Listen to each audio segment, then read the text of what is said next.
Hi යාළුවනේ කොහොමද ඉතින් හොඳින් ඉන්නව නේද මාත් හොඳින් ඉන්නවා තවත් ලස්සන වීඩියෝ එකක් අරගෙන ඔයාලව බලලා යන්න කියලා අදත් ආවා අදත් ඔය මුලින්ම මම රැහැට උයා ගන්නවා අට ගොඩ වෙලාවට මම ඔයාලට වීඩියෝ ගේන්නේ රෑ වෙලා උයන වීඩියෝ හවස් වැරුවේ වැඩ කරගන්න ටිකයි තමයි මොකද මට අර උදේට චුට්ටක් වීඩියෝ කරද්ද හරි අමාරුයි අර උදේ පාන්දර නැගිටලා අර දුවලා දෙන්න ඉස්කෝලේ යවන ප්‍රශ්නත් එක්ක උදේට වීඩියෝ කරගන්න අමාරුයි මට ඉතින් කලබලයක් නැතුව නිදහසේ වීඩියෝ කරගන්න පුළුවන් ඉතින් රෑ වෙලා තමයි කියන්නේ හවස. ඒ හින්දා මගේ වීඩියෝ වල මම ගොඩාක් ඔයාලට මේ හවස් වරුව තමයි ගෙනත් තියෙන්නේ. අද නම් ඒ වුණාට පොඩ්ඩක් කලබල වෙලා තමයි ওই වැට්ටි කරගන්නේ. ওই වෙලාවේ නම් කලබලෙට නෙමෙයි. ওই වෙලාවට නම් මං හිමීට උයාගන්නේ. ඒ වුණාට තව ටිකක් වෙලා යද්දි මට ගොඩාක් හවස් වෙනවා මේ උයා ගන්නද මොකද මේ දවස්වල කොන්සර්ට් තියෙනවනේ. ඉතින් අපේ චූටි බබා ගෙව්වා. ඉතින් කට්ටිය ඉතින් ඇඳුම් එහෙම තියෙනවා. ඔය එක එක තියෙන බඩු ටිකක් ඉල්ලගෙන යන්න. ඉතින් එනවා සැරෙන් සැරේට. අද නම් මම වීඩියෝ එකට වොයිස් දුන්නට මගේ ඇඟටත් හරි නෑ වගේ. මගේ උකුරත් පොඩ්ඩක් අවුල් වගේ. ඒ කියන්නේ රිදෙනවා. එම්බිරිස්සාව හැදෙන්න හරි කැස්ස හරි හැදෙන්න තමයි මට හිතෙන විදියට මේ පොඩ්ඩක් හරි අමුත්තක් දැනෙනවා. අද චුට්ටක් තේරෙනවා මට වෙනසක්. ඒ කොච්චර උනත් ඉතින් මම ඔයාලට වොයිස් කරලා වෙලා මගේ වීඩියෝ එක ගේන තමයි මම හදන්නේ. බලන්නකෝ මම අද හදන කෑමක ඔයාලත් අනිවාර්යෙන් මේ විදිහට උයලා ඇති, හතලා ඇති. මමත් හදාගන්න මේ විදිහට වෙන්නේ ඇති. ඒ වුණාට මමත් දැන් ඉතින් මේ ළඟදී ඉඳන් තමයි ওই විදිහට හදාන්න ගත්තේ කෑමක ලේසි මට. මම මොනවද හදන්නේ කියලා බලන්නකෝ. ඔයාලා හදන කට්ටිය අනිවාර්යෙන් කමෙන්ට් එකක් දාගෙන යන්න මට හැමදාම කියනවා වගේ අදත් කියනවා මගේ වීඩියෝ බලන්න මාත් එක්ක එකතු වෙලා නෙමෙයි නම් මාත් එක්ක එකතු වෙන්න මම ඔයාලව ආදරයෙන් මගේ channel එකට පිළිගන්නවා වීඩියෝ එක අවසන් වෙනකම් බලන්න කියලා මම ආදරයෙන් ඉල්ලනවා මගේ වීඩියෝ හොඳයි නම් ලයික් එකක් කමෙන්ට් එකක් අනිවාර්යෙන් තියාගෙන යන්න මට බිත්තර 4ක් අරගෙන හොඳට හොදගත්ත බිත්තර ටික. මොකද ඒවල ජරාව තියෙන අනිවාර්යෙන් හොදගන්න බිත්තර තම්බද්දිත් හොදන්න. වදින කොටත් අර බදින්න ගද්දිත් හොදගන්න. මොකද ඒවා අපි කුඩු කරද්දි වෙලාවකට කටු වැරදිලා කට්ටක් වුණත් වැටෙන්න ඉඩ තියෙනවනේ. ඒ හින්දා හොඳට සෝදගන්න බිත්තර ටික හොදලි ඉවරලා. දැන් මම එකින් එකට තමයි කඩාගන්නේ. මම ඔක්කොම එකවර එකම භාජනයට කඩාගන්නේ. මොකද බිත්තර එකක් හරි සවුතලා තිබ්බොත් අනිත් බිත්තර ටිකත් අපරාධ වෙන හින්දා මම එකින් එකට භාජනයකට බිත්තර ටික කඩාගෙන අනිත් භාජනයට බිත්තර ටික දාගන්නවා. මට හරිම සතුටුයි මොකද මට කෝල් කරලා මට මැසේජ් දාලා ගොඩ අපේ මගේ වීඩියෝ බලන අක්කල නංගිලා මට ආදරය කරන කියනවා මගෙන් ගොඩ දේවල් ඉගෙන ගත්තවට ගොඩාක් ස්තුතියි දන්නේ නැති දේවල් එහෙම ගොඩාක් පින් කියන වචනේ මට කියනවා මට ඊයේත් අක්ක කෙනෙක් කතා කරා අක්ක කෙනෙක් කතා කරලි වෙලා කිව්ව නංගි ඔයාගෙන් ගොඩ දේවල් මම පුරුදු වුණා ඔයාට ගොඩාක් පින් කියලා ඇත්තටම ඒ හැමෝටම ගොඩාක් ස්තුතියි මමත් බලාපොරොත්තු වෙන්නේ එහෙම තමයි මගේ වීඩියෝ එකක් බලලා කවුරු හරි දෙයක් ඉගෙන ගන්න ඕන කෑම එකක් හරි කමන්නේ මං හදන විදියට හදන්න පුරුදු වෙනවනම් එයාලා ඉතින් ඒ දේ තමයි මං ගොඩාක් බලාපොරොත්තු වෙන්නේ මගේ වීඩියෝ වලින් මම ගේන්නෙත් මගෙන් දෙයක් ඉගෙන ගන්න සුදුසු විදියට තමයි මම ලොකු වැඩ කැලි දාලා ලොකු දේවල් දාලා උයන කෙනෙකුත් නෙමෙයි මගේ ගෙදර තියෙන දේවල් දාලා මම උයන කෙනෙක් සාමාන්‍ය කෙනෙක්ට උනත් උයන්න පුළුවන් විදියට අපේ නාංගිලා අක්කලා ඉන්නවා අලුතෙන් උයන්න පුරුදු වෙන කට්ටිය එයාලට උනත් දැනගන්න ලේසි විදියට උයන විදිය තමයි මම කියලා දෙන්නේ ලොකුවට අපි උයන දේ අමාරුයි කියලා අපි බැරෑරුම් කරලා ඒක පෙන්නොත් මගේ වීඩියෝ අලුත් නංගි කෙනෙක් හරි අක්ක කෙනෙක් හරි දැක්කොත් එයාට හිතෙනවා අම්බෝ උයන එක ගොඩාක් අමාරුයි එපා වෙනවා කියලා ඒ වුණාට මම සරල විදියට උයද්දි කාටවත් ආස හිතෙනවා ඒ විදියට උයලා ඇත්තටම මට කියනවා කට්ටිය ගොඩාක් ඇත්තටම මට කෝල් කරලා මැසේජ් කරලා කියනවා ඒ කට්ටියට ඇත්තටම ගොඩාක් ස්තුතියි ගොඩ කට්ටිය මං ඔය උයපු කෑම මේ try කරලා තියෙනවා. එහෙම මට කියද්දි හරිම සතුටුයි මොකද මගෙන් දෙයක් ඉගෙනගෙන නේද මට මේ කියන්නේ කියලා දැනෙද්දි ගොඩාක් සතුටුයි ඇත්තටම. මම මුලින්ම බිත්තර 4ම එකට තෙල් චුට්ටක් දාලා ඔය මේ ඒක කුඩු වෙන්න බෙද ගන්නවා. ඒ කියන්නේ එකට නෙමෙයි කුඩු වෙන්න පොඩි කෑලි වලට අර මල් වගේ කෑලි වෙන්න මේ පොඩි කෑලි වගේ ඒ වගේ වෙන්න ඔය බිත්තර ටික හොඳට මේ කුඩු කරගන්න. ඔය ඔයාලට පේනවා ඇති නැත්තම් මට කමෙන්ට් එකක් අනිවාර්යෙන් එනවා. ඔය හැන්දෙන් මේව කරන්න එපා. ඔය පෑන් එකේ හීරේ කියලා. නෑ ඔයාලට ඕක ලොකුවට මම පෙවුනට මේ හැඳි ගන්න මම ඕක ලාවට තමයි ඔය මේ උඩින් වගේ තමයි අර මේව කරන්නේ. මොකද මේ තද කරලා මම බිත්තරේ මේ ටික කුඩු කරගන්නේ නැහැ. මේ මල් කරගන්නේ. මොකද ෆෑන් එක හීරෙනවා තමයි. එහෙනම් ඔක මං හීරෙන්නේ නැතුව ඉන්න හිමීට තමයි ওই වැඩේ කරගන්නේ.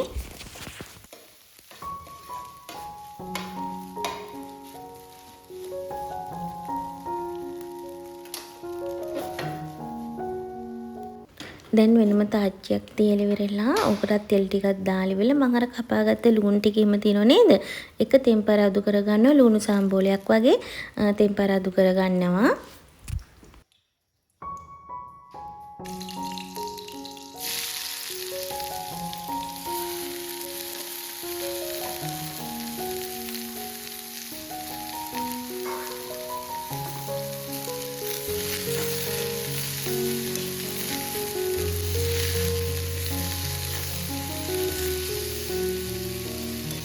කෑලි මිරිස් ටිකක් දාගන්නවා. කෑලි මිරිස් ටිකක් දාගෙන තුන පහ ටිකක් දාගෙන කහ ටිකක් ගම් මිරිස් ටිකක් දාගෙන ඔක හොඳට මේ තෙම්පරාදු වෙන්න දෙනවා.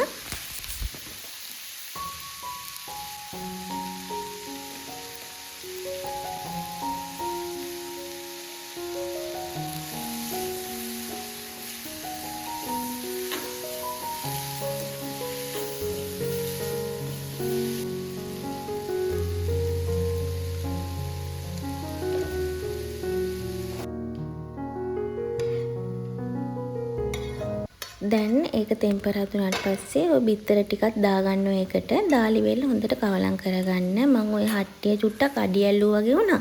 ඒ හින්දා මං ආයි පෑන් එකටම දාගන්න ඕ ටික කොහොමම.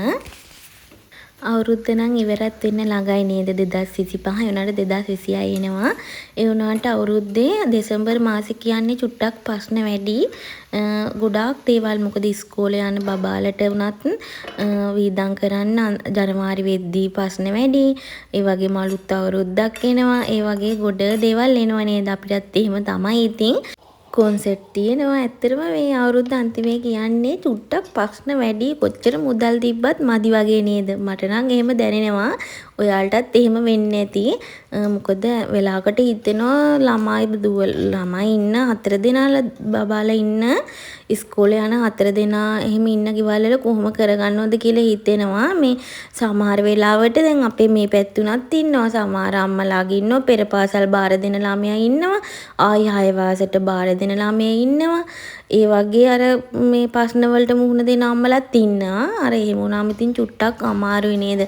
මොකද එතකොට පෙර පාසලේ ඉවර වෙලා යන ළමයා ඇත්තටම ඉන්නවා මේ ගමේ. ඔයාලා කියන්නේ සමහර අය ඉන්නවා පෙර පාසලට බාර දෙන ළමයා. හරිද? ඊළඟට ආයි ඉන්නවා පෙර පාසලෙන් එක වාසයට බාර දෙන ළමයා. ආයි ඉන්නවා 6 වාසයට බාර දෙන ළමයා. එතකොට බලන්නකෝ ඒ අම්මා කෙනෙක් වේදම දරාගන්නේ කොහොමද කියලා මට නම් හිතා ගන්න හරි අමාරුයි. සෑහෙන මේ දෙසැම්බර් මාසේ එනවා කියන්නේ ප්‍රශ්න ගොඩක් වගේ. මේ ඇත්තට මුදල් කොච්චර තිබ්බත් මදි වගේ දැනෙනව නේද? මම කියපු දේ හරියට දන්නේ නැහැ. ඉතින් සමහර කට්ටිය නම් ඒක වැරදිට හිතේ. මං කිව්වේ මට දැනෙන දේ හරිද? වෙන මොකුත් නෙමෙයි. දැන් නම් ඉතින් කතාවෙන් කතාව උයාගන්නේ සෝයා මීට් එකක් තමයි. නැත්තම් බලනවා ඇති ඔයාලා මොනවද මේ උයා ගන්න හදන්නේ නොකියම කියලා. සෝයා මීට් එකක් තෙල් දාගන්න තමයි හදන්නේ.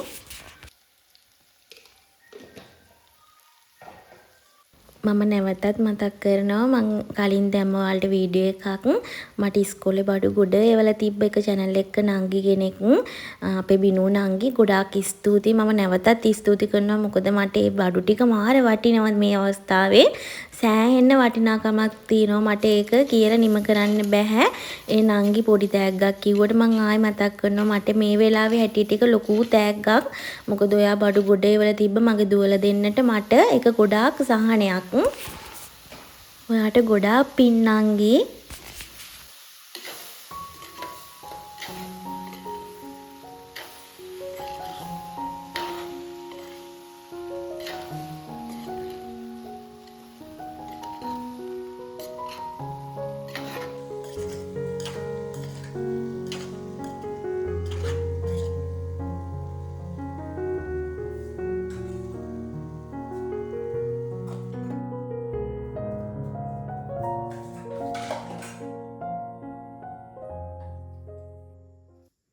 බලන්නකො ඉතින් මොලේ මගේ පොඩි හට්ටියක් අරගෙන තමයි සෝයා මීට් එක තෙල් දාගන්න අරන් තියෙන්නේ. මං ආයෙක ලොකු හට්ටියකට දාගත්තා. ඔයාලට පේනවා ඇති දැන් මේ මං හිමීට වැඩේ කරගත්තට මේ වෙලාවේ මම මාර කලබලයක් තියෙන්නේ. ඔයාලා කියන්නේ මාර හදිසියකින් ওই වෙලාවේ 4:00ත් පහු වෙලා. මොකද දැන් මහත්තයට පැල්ල යන්න මේ දෙන්න බෑ මේ උයලා. එයා 5 වෙද්දි යනවා. මම මේ වෙලාවේ මාර කුලප්පුවකින් ඉන්නේ. ඔයාලට ওই වීඩියෝ එකට පේන්නේ නැති වුණාට මේ වෙලාවේ මම පුදුම කුලප්පු මටම hina යනවා වෙලාවකට. මම මේ යන්නේ හිමීට නෙමෙයි. ඔයාලා හිතන්න මේ ওই වීඩියෝ එකේ මේ තැනක මම අර තේ මදන තැන මේ මම යනවා. එතන මං ස්පීඩ් යවල නෙමෙයි. ඔයාලා කියන්නේ මම යනවා. ඒ තරම් වේගෙන් මම යනවා. මට මේ තරමට දැන් වෙලා ගිහිල්ලා තියෙන්නේ. මේ වෙලාවට බත් එක බැඳ ගන්න බැරි වෙයි කියලා බය. දැන් ඔය පරිප්පු ටිකක් හදාගන්න කියලා තමයි ආයි හදන්නේ. මම අද උයාගත්තේ බිත්තරයි පරිප්පුයි සෝයා මීටුයි තමයි.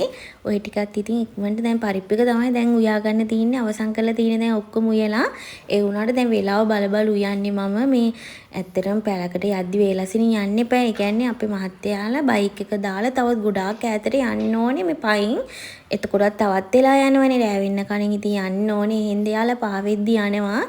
ඒකයි මේ මට දැන් වෙලාව පහ වුණොත් ඉතින් බැනුත් අහන්න වෙනව නැත්තේ නෑ බොරු කියන්න ඕනේ නෑනේ. වෙලාව පහ වුණොත් එimhe බැනුත් චුට්ටකුත් අහන්න වෙනව ඒ හින්දා තමයි මේ ඉක්මනට උයා ගන්නත් ඕනේ. ඊට වැඩි බයයි ඉතින් යන්න ඕනේ. ඉතින් සතු රකින්න යන්නේ. හින්දා අනිවාර්යෙන් වෙලාවට පැලට යා ගන්න ඕනේ. පැල් ජීවිතේ ගත කරන කට්ටිය නම් අනිවාර්යෙන් ඔය මම කියන දේවල් තේරෙනවා ඇති. අපි ඉතින් ආසාවෙන් ඔය කන බත් ටිකට ඒ කියන්නේ හාල් ටික ගන්න කොච්චර මහන්සි වෙනවද කියලා දන්නවා ගොවියෙක්.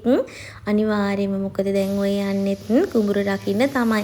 ඕක හාලා ඊට පස්සේ ආයි වී වපුරලා අනික මේ පාර ගොඩ කට්ටියගේ වී දෙපාර තුන් පාර වැපුරුවා. මොකද මේ වැස්සට කුණු වුණා. ආයි වැපුරුවා. එහෙමත් අවස්ථාව මේ පැත්තේ තිබ්බා. ඉතින් ගොවියෙක් ඇත්තටම ගොවි කෙනෙක් මහන්සි වෙන විදිය අපි ඇස් දෙකෙන් දැක්කා. මමත් දැක්කේ මේ ආවට පස්සේ මමත් මීට කලින් ඔච්චර මේ දෙයක් දන්නේ. ඇත්තටම කියනවනම් මම ඔය කුඹුර හානවා කියන දේවත් මම දැනන් හිටියේ නෑ. මම මෙහෙට එද්දි ඔය අපේ ඉතින් මහත්තයාලා එයාලගේ අම්මලා ඔය කුඹුර හානවා කියලා කතා වෙනවා. මම බලනවා මොනවද මේ හානවා කියන්නේ කුඹුරෙන්. ඇත්තටම මන් දන්නේ නෑ. මෙහි ආවට පස්සේ තමයි දන්නේ. කුඹුර වපුරන්න ඕනේ. ඊට පස්සේ බාන්න වී කපලා ගෙනල්ලා ඒව වේලන්න ඕනේ. ඒව රකින්න ඕනේ. දැන් ඉතින් ඔය මාස 3ම ඉතින් රකින්න එපා පෙරට ගිහිල්ලා. ඇත්තටම ඉතින් ඔය අපි කඩෙන් අරගෙන කන්නේ හාල් කිලෝ එකද හාල් කිලෝ දෙකද 5ද 6ද 10ද 20ද ලේසියෙන් නෙමෙයි ඔය මාකට් වලට එන්නේ. ගොවියෙක්ගේ පුදුම මහන්සියක් ඔය වී ඇටේ තියෙනවා. මයි කුඹුරු කරන යාළුවෝ නම් අනිවාර්යෙන් ඕකේ මහන්සිය දන්නවාම තමයි. ඔයාලා කියන්නේ මං නීරකවත් තියාගන්න දන්න කෙනෙක් නෙමෙයි ඉස්සර. මං පළවෙනි දවසේ බත් ගෙනියද්දි මං වැටුණා හිටා. මොකද ඇත්තටම මට බෑ. මම කියන්න ලැජ්ජ වෙන්න ඕනේ නෑනේ නේද? දන්නේ නැති දෙයක් දන්නේ නෑ කියලා කියන්න ලැජ්ජ වෙන්න ඕනේ නෑ. මම ඇත්තටම කුඹුරේ යන්නවත් මේ දන්නේ වැටෙනවා. මේ ඒ උනාට දැන් නැහැ. දැන් පුරුදුයි. මං කුඹුරට යන කෙනෙක් නෙමෙයි දැන්ට උනත්. ඒ උනාට දැන් පුළුවන්. මම මගේ ඔයාලා දැකලා ඇති මං කුඹුරට ගිහිල්ලා ගෙනල්ලා තියෙනවා ඔයාලට වීඩියෝ මං ගෙනල්ලා ඇති. ඒ කියන්නේ මහත්තයා ස්පෙෂල් ඩියුටි ගිහිල්ලා ඉද්දි මම අර කුඹුර ගියා රකින්න කියන්නේ අර මේ එව්වල අර මේ පැල චූටි කාලේ අර වපුරුපු මේ වී යට තියෙනවනේ එව්ව කන්නේ සත්තු වෙනවා. ඒ හින්දා මම රකින්න ගියා උදේටයි හවසටයි. ඒවා මගේ තියෙනවා ලයිව් ගිහුපෙව්වා. ඒ වීඩියෝ ටිකත් ගිහිල්ලා බලන්න. ඔයාලා දැක්කද මම මේ කුලප්පුවේ මේ හීටරේ ගහන්න මේ වතුරක තියාගත්ත විදිය? ඔය දැන් නම් මේ පහයිද කොයිද ඔය වෙලාවේ නා ඉක්මනට දැන් තේ එකත් ඉතින් හදලා දෙන්න එපා මොන ඕනත්. මං ඊට පස්සේ කේක් කෑල්ලක් ගෙන තිබ්බ මහත්තයා. ඒකත් කපලි වෙරලා ඉක්මනට දැන් තේ ටිකත් හදලි වෙලා මේ තේ ටිකක් දීලා බත් එකත් කොහොම හරි බැඳ ගන්නවා. පහ වෙද්දි කොහොම හරි චුට්ටක් ඉතින් පරක් වුණා. 5යි 10යි විතර වුණා. ඒ වුණාට මට පුළුවන් වුණා එයාට වෙලපයෙන් බත් එක දීලා එයාව පිටත් කරන්න.